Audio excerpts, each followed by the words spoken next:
Time now for sports on 104.7 The Cave. Here's Ned Reynolds. Mike, the intern Ned Reynolds, back in the studio. I can't believe it's Thursday, and did the Bears come out on top last night? They did indeed. Knocked off Southern Illinois. Gosh, it's kind of deja vu. Beat Southern Illinois 76-75 in overtime, just like the situation was a week ago on Wednesday night. And Missouri and Arkansas. Missouri loses to Arkansas 91-84. Missouri's now 0-8, and we'll talk more about those games in our next segment. Not good for the Tigers at all, but the Bears are looking up, and that's a good thing. So, of course, the legendary, and I say that sarcastically, Pete Carroll retired from Seattle Seahawks in a capacity. He's actually still going to be in the front office in some fashion as a consultant, I guess, but they're looking for a new coach, and they got him. They got a guy named Mike McDonald, who was with the Baltimore Ravens as their defensive coordinator. He's only 36, and he'll be the youngest coach in the NFL. He didn't play any college football. He went to the University of Georgia, but didn't play football down there. Instead, he was a business and math major and a summa cum laude graduate. Very smart guy, but his focus is on football, and he's done a lot of coaching. He coached for the Harbaughs at Michigan, and indeed has been coaching with John Harbaugh with the Baltimore Ravens. So defense is this guy's specialist, and indeed he will take over the Seattle Seahawks, who do need work on their defensive front four. So we'll see how these things manifest. I think that's four Mikes coaching in the NFL. That's what I'm talking about, baby. That's what I'm talking about. All right, last but not least, we of course have the championship game next weekend, and then after that, the guys get a breather for a minute, and then we've got the combine, and then we got the draft and all that stuff. But that's really going to start this weekend in the college all-star game. And there are two all-star games coming up within the period of 48 hours, and the National Football League sanctions both of them. They do not sanction any other all-star game of this nature, including the late lamented college all-star game in July. They don't sanction that. So the fact is that the two who are sanctioned are the East-West Shriners all-star game, which is tonight in Frisco, Texas, and the Senior Bowl, which is Saturday afternoon in Mobile, Alabama. What the scouts do is pretty much split these and there are many, many college players involved in this, and star players. They split them up between these two. Probably the greater elite of them go to the Senior Bowl, but there's some pretty good ones in the East-West game tonight, including, and this is not literally the case, but it looks like about half of the South Dakota State Jackrabbits from Brookings. They are loaded in this particular competition. But the Mevis kid, the big field goal kicker from Mizzou, is playing in this one tonight. So it should be a real good scouting opportunity for the NFL coaches. Should be, and might see what we're getting in the future. Who knows, Ned? The Bears won a very good test against the Salukis, and Mizzou, trying to get their first conference win in the SEC, did not do it. Did not get it. In the Missouri State game with Southern Illinois, kind of a duplicate of their game against Drake last Wednesday night.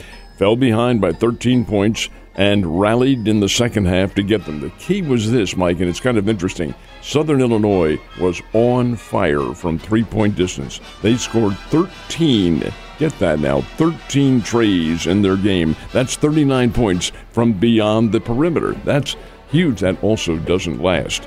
Then you look at the points in the paint. That's where games, in this reporter's opinion, are won and lost.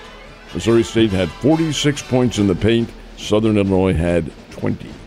There's the big difference. The Bears were out horsing this team underneath, and eventually it caught up with Southern Illinois. Bears won the game in overtime, 76-75. That score is closer than it really was. Kid hit a three-pointer at the buzzer that didn't make any difference. That made it the one-point differential. Missouri and Arkansas also not as close as the score would indicate. Arkansas wins 91-84, but Missouri was way behind in this game. Arkansas was threatening to run them right out of Columbia. And Missouri had to have a couple of runs in this one to keep it close, and did so. The Bates kid from up in Kansas City did have 29 points in this game, but good gracious, Missouri is now 0-8 in the Southeastern Conference. Arkansas is only 2-6, but they played well. The Razorbacks did play well, and Missouri did not, and the Tigers are really struggling. Sad to see that. You think that coach might be looking for a new job. This is only his second year That's there. What I was thinking. It's Dennis Gates, and Gates is a good coach. Comes from Cleveland State, had been at Florida State. has some local ties down here, but it just isn't manifesting itself right now. Well, hopefully they can figure out something, but after yesterday, probably not going to be anytime soon. All right, Team USA is named the 41 finalists for the Olympic basketball team. Are we getting the dream team of old in there? Almost all of them. Oh, yeah. It won't be of old, of course. Barkley and Bird and those people. Michael Jordan? Michael Jordan won't be there. But the individuals who are and have expressed interest include LeBron James, Stephen Curry, Kevin Durant, Joel Embiid, if he's able to play. This is interesting because Embiid, who went to KU, is native to Cameroon in Africa. And he told the media the other day, he became a U.S. citizen last year. He's going to play for USA if he can. He's injured right now, has a knee injury. Damian Lillard, Jimmy Butler, these guys are all candidates to play. Why? 2 reasons. Number one, they're all older and probably won't see another Olympic or Olympiad in which they could compete. LeBron's been on the Olympic team before, and so have some of the others. Stephen Curry never has. All right, a chance as they get older to play in Paris in the summer, and a chance to kind of reestablish the USA as the basketball power of the world. You know, our team lost in the World Cup, and that didn't sit well. Well, it was not this team. It was other players from the NBA. But our guys have a lot of pride about what they do, and they want that gold medal back. And to have an Olympic gold medal, even though a lot of them probably don't need it, is just, as an athlete and a competitor, something you want. I mean, who wouldn't want that? Point of pride. It is. What happened in college basketball last night besides the Bears and Tigers? Who else played? Number 1 team in America, Connecticut, was a 74-65 winner over Providence. Purdue walloped Northwestern. Purdue's number 2, 105-96. Florida upset Kentucky, 94-91. And in the big women's game, Iowa defeated Northwestern, 110-74. Caitlin Clark, in one game, passed 2 people on her mission to become the all-time women's college basketball scoring champion. Last night she had 35 points, and in that one game passed number 4, a young lady named Jackie Stiles, passed her, and passed a young lady named Kelsey Mitchell from Ohio State in one game.